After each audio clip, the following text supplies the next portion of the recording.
الحمد لله الحمد لله الذي جعل شهر رمضان شهر الصيام والقيام. أما بعد فأعوذ بالله السميع العليم من الشيطان الرجيم. بسم الله الرحمن الرحيم. إنا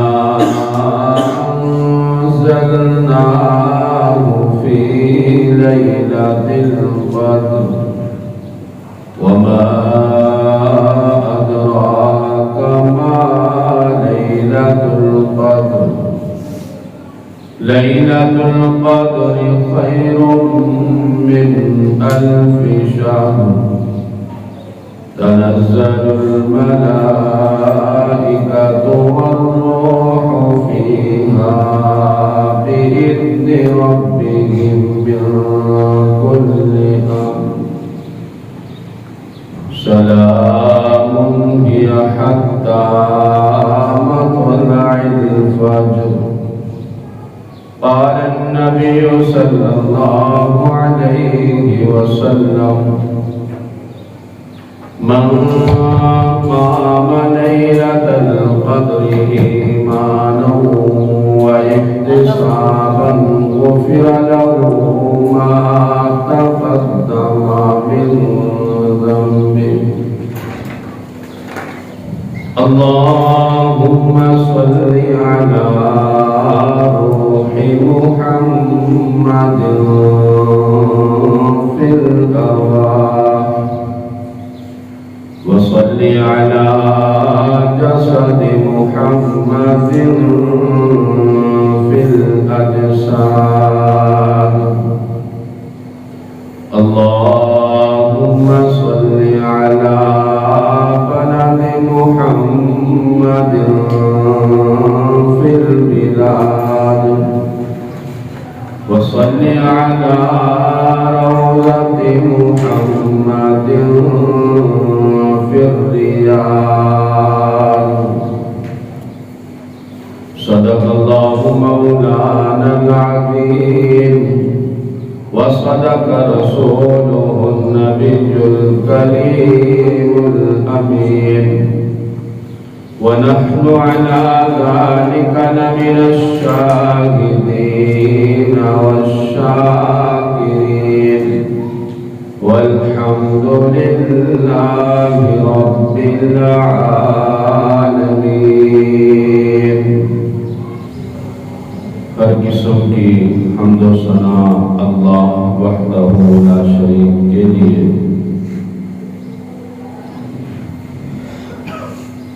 زمان و مکان میں جتنی بھی چیزیں پھیلی ہوئی ہیں ان سب کا پیدا کرنے والا صرف اور صرف ایک اللہ کی ذات ہے. بے شمار انگنت درود و سلام امام الانبیاء خاتم الانبیاء امام کائنات حضرت محمد رسول اللہ صلی اللہ علیہ وسلم. دن اور رات یہ میرے اللہ کے بنائے ہوئے ہیں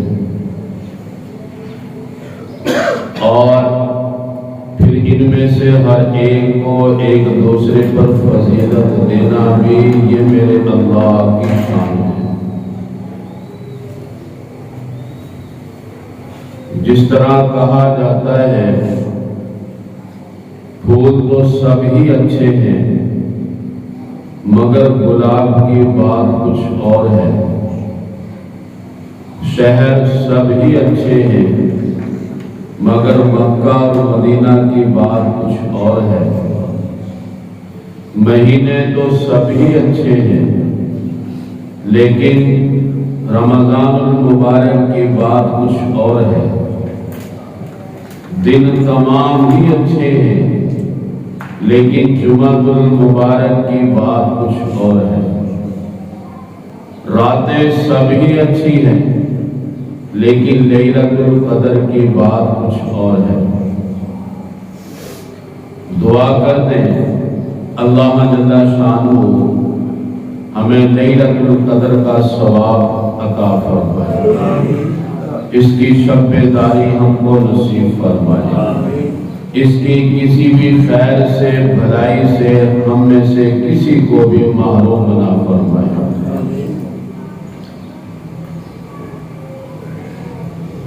سنن ابن ماجہ کی حدیث ہے، حضرت انس بن مالک رضی اللہ تعالیٰ عنہ اس حدیث کے راوی ہیں۔ اللہ کے نبی صلی اللہ علیہ وسلم نے ارشاد فرمایا، ان ھذا الشہر قد حضرکم وفیہ لیلۃ خیر من الف شہر۔ لوگوں تمہارے پاس ایک مہینہ آ چکا ہے، جس مہینے میں اللہ پاک نے ایک رات کو رکھا ہے جو 1000 مہینوں سے افضل ہے۔ من حرمہا فقد حرم الخیر کلہا، جو بندہ اس کی بھلائی سے محروم رہا، گویا کہ وہ دنیا کی تمام خیر سے محروم رہا۔ ولا یحرم خیرہا الا محروم، اور اللہ پاک لیلۃ القدر کی بھلائیوں سے محروم نہیں فرماتے،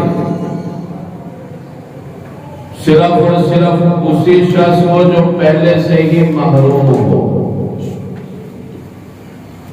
تو ایمان والے، روزہ رکھنے والے، ان کو لیلۃ القدر مل ہی جاتی ہے، کیونکہ سحر کے لیے بہت ٹائم سے اٹھنا ہوتا ہے، اور اسی ٹائم میں انسان کچھ نہ کچھ اللہ کی عبادت کر لیتا ہے۔ جب کچھ نہ کچھ اللہ کی عبادت کی تو لیلۃ القدر اگر اس رات ہوئی تو اس کو اس کا ثواب مل گیا۔ تو اس رات کے اندر ضرور کچھ نہ کچھ پڑھ لیا کریں، نوافل پڑھ لیں، یا قرآن پاک کی کوئی سورت کی تلاوت کر لیں، یا کوئی بھی ذکر و اذکار کر لیں۔ اللہ پاک نے اس لیلۃ القدر کو، اس کی شان یہ ہے، اللہ پاک نے سورۃ القدر پوری نازل فرما دی، فرمایا انا انزلناہ فی لیلۃ القدر، بے شک ہم نے اس قرآن کو نازل کیا لیلۃ القدر میں۔ لیلۃ القدر کی شان کے لیے صرف یہی کافی ہے کہ اللہ پاک نے اس رات میں اپنی روشن کتاب کا نزول فرمایا۔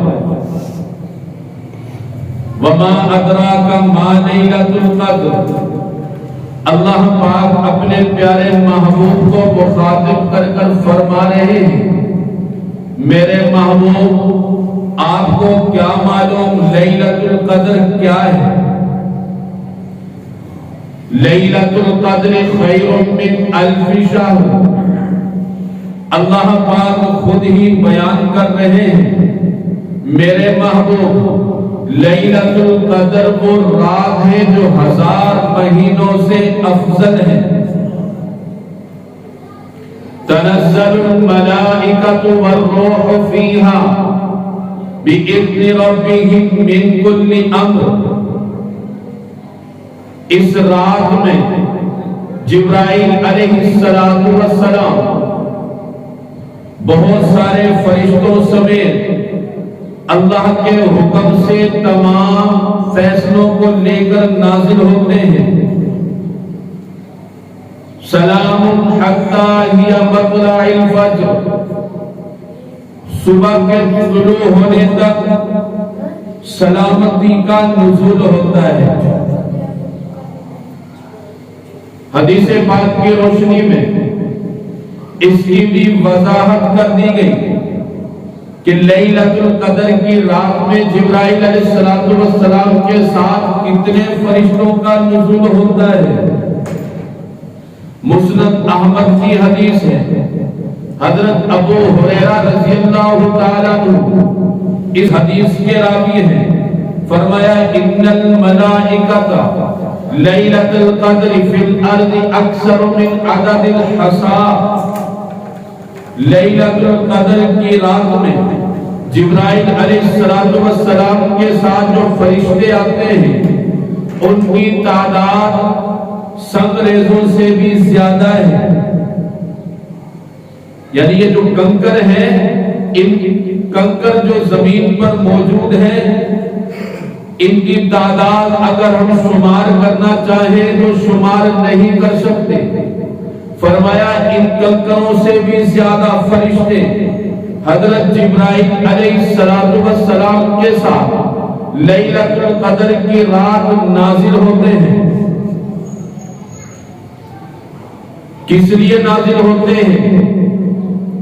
ہماری تقدیر میں جو کچھ لکھ دیا، ہماری قسمت کو تحریر کی شکل میں دوبارہ اس کا ادوار ہوتا ہے۔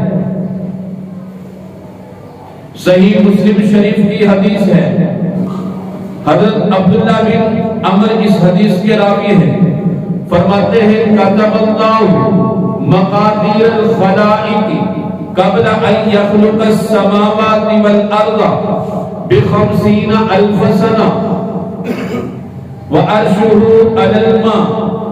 اللہ پاک نے زمین و آسمان کے پیدا کرنے سے 1000 سال پہلے ہر انسان کی تقدیر کو لکھ دیا ہے۔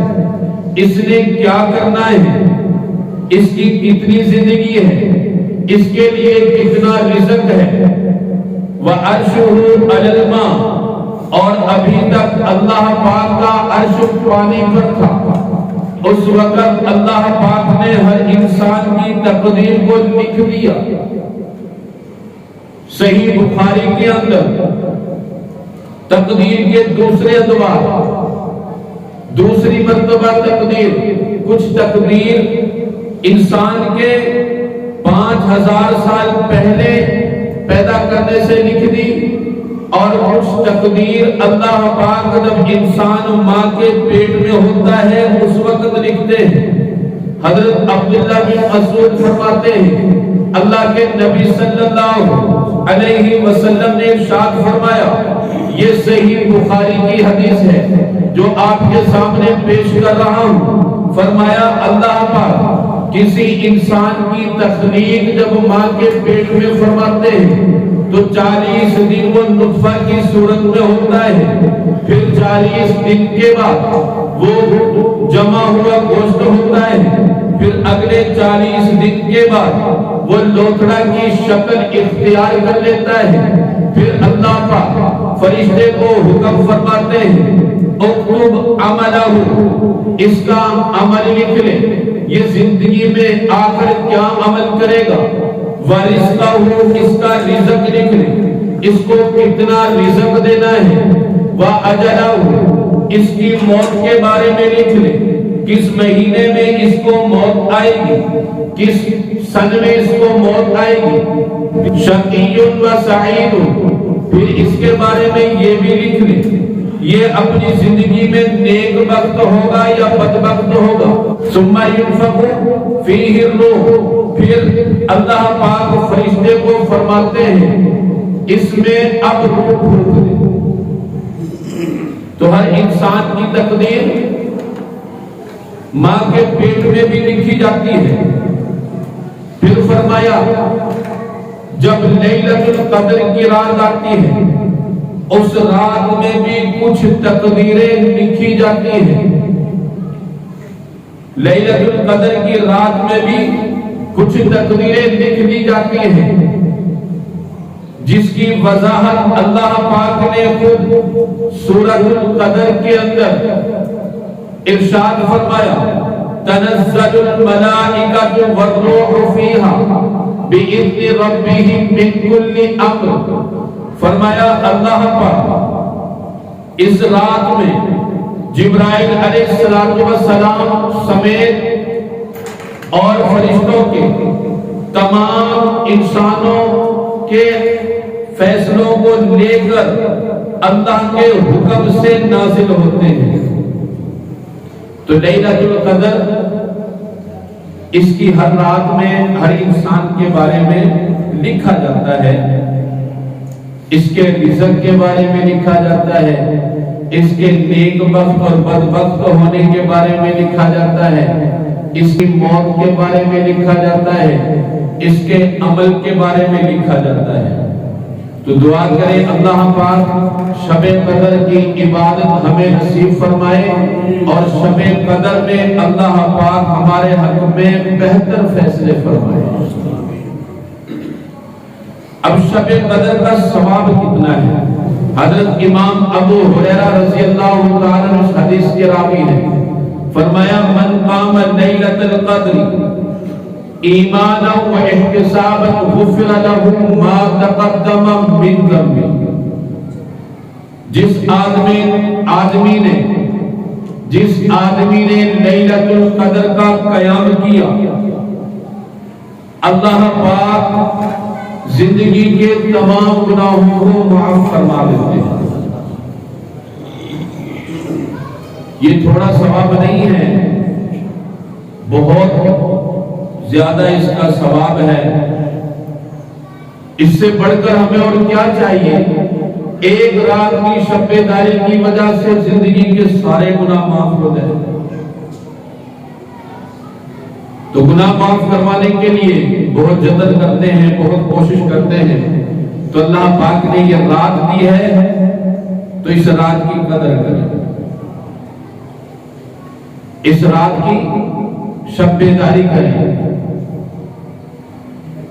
جتنا بھی آپ سے ہو سکے اتنی اس رات کے اندر عبادت کریں۔ اب شب قدر کون سی راتوں میں تلاش کریں؟ حضرت عبادہ بن صامت صحیح بخاری کی حدیث ہے، فرماتے ہیں اللہ کے نبی صلی اللہ علیہ وسلم شب قدر کے بارے میں بتانے کے لیے اپنے حجرہ سے باہر نکلے تو دیکھا دو مسلمان فتلاحیا من المسلمین، دو مسلمان آپس میں جھگڑا کر رہے ہیں۔ اللہ کے نبی صلی اللہ علیہ وسلم نے ارشاد فرمایا میں نکلا اس لیے تھا لِأُخْبِرَكُمْ بِلَيْلَةِ الْقَدْرِ، میں نکلا اس وجہ سے کہ لیلۃ القدر کے بارے میں بتاؤں۔ فَتَلَاحَيَا رَجُلَانِ فُلَانٌ وَفُلَانٌ، میں نے دیکھا کہ دو مسلمان آپس میں جھگڑا کر رہے ہیں۔ تو اللہ کے نبی صلی اللہ علیہ وسلم ان کی صلح میں مصروف ہو گئے۔ فرفعت، اللہ پاک نے لیلۃ القدر کو مجھ سے اٹھا لیا، یعنی مجھے بھلا دیا۔ پھر فرمایا عسیٰ ان یکون خیرا لکم، شاید کہ یہ بھلانا ہی تمہارے لیے بہتر ہو۔ التمسوہا فی التاسعۃ والسابعۃ والخمسۃ، تو اس لیلۃ القدر کی رات کو 29ویں رات میں، 27ویں رات میں، 25ویں رات میں اس کو تلاش کرو۔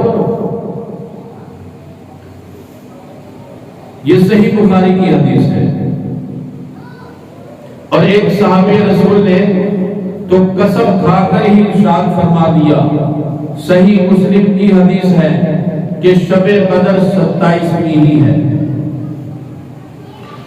ابن حبیش فرماتے ہیں میں نے ابی بن کعب سے کہا کہ آپ کے دوست عبداللہ بن مسعود کہتے ہیں لیلۃ القدر کے قیام کے لیے پورے سال کا قیام کرنا ضروری ہے، پورے سال کی راتوں کا قیام کرے گا تو شب قدر مل جائے گی۔ تو ابی بن کعب کہتے ہیں تو اللہ آپ پر رحم فرمائے، وہ ایسا کیسے کہہ سکتے ہیں جب ان کو معلوم ہے کہ لیلۃ القدر کی رات آخری عشرہ کی راتوں میں ہے۔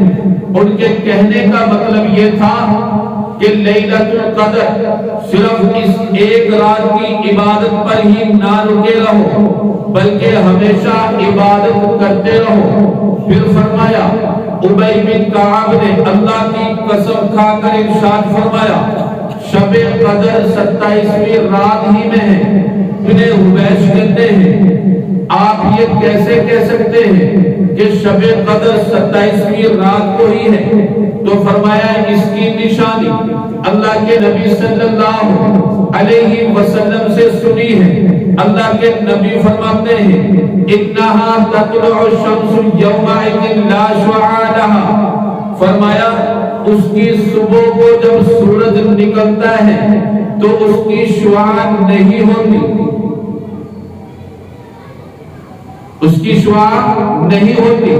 اس وجہ سے پہچان لیا کہ شب قدر 27ویں رات میں ہے۔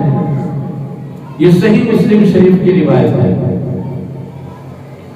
اور ابی بن کعب سے ایک اور نشانی فرماتے ہیں اللہ کے نبی صلی اللہ علیہ وسلم نے ارشاد فرمایا تصبح الشمس صبیحۃ لیلۃ القدر مثل التستی لیس لها شعاع حتی ترفیہ، فرمایا 27 شب قدر کی صبح کو جب سورج طلوع ہوتا ہے تو اس کی شعاع نہیں ہوتی، پلیٹ کے مثل بالکل گول ہوتا ہے یہاں تک کہ سورج بلند ہو جائے۔ تو کچھ نشانیاں بھی اللہ کے نبی صلی اللہ علیہ وسلم نے بیان فرماتی ہیں، ان نشانیوں کے ذریعے سے بندہ پہچان سکتا ہے کہ یہ رات شب قدر کی رات ہے۔ ایک اور حدیث پاک جس کے اندر اللہ کے نبی صلی اللہ علیہ وسلم نے ارشاد فرمایا، مسند احمد کے اندر یہ حدیث پاک موجود ہے، حدیث بہت لمبی ہے لیکن اس کا آخر میں آپ کے سامنے بیان کر دوں، جس میں اللہ کے نبی صلی اللہ علیہ وسلم نے شب قدر کی نشانیاں بیان فرمائی ہیں۔ فرمایا انہا صافیات بلجہ، شب قدر کی پہلی نشانی یہ ہے یہ ہر الجھنوں سے پاک صاف ہوتی ہے، ہر الجھنوں سے پاک صاف ہوتی ہے۔ کان فیہا قمرا ساطعا، اس میں چاند جو ہوتا ہے وہ چمکدار ہوتا ہے۔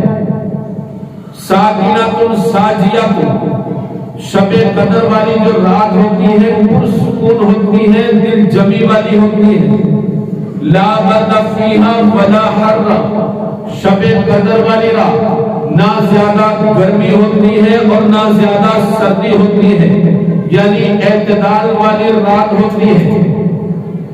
پھر اللہ کے نبی صلی اللہ علیہ وسلم نے ارشاد فرمایا لا یحل لکوکب ان یرما فیہا حتی تصبح، شب قدر والی رات تارے نہیں مارے جاتے، یعنی شب قدر والی رات شیطان کو تارے نہیں مارے جاتے، یہ بھی اس کی نشانی ہے۔ پھر فرمایا وَإِنَّ أَمَارَتَهَا أَنَّ الشَّمْسَ صَبِيحَتَهَا، فرمایا اس کی نشانی ایک یہ ہے اس کی صبح کو تخرج مستویۃ لیس لها شعاع مثل القمر لیلۃ البدر، فرمایا اس کی صبح کو جب سورج نکلتا ہے تو اس میں شعاع نہیں ہوتی اور سورج بالکل گول ہوتا ہے، اور وہ سورج چاند کی طرح، چاند بھی کون سا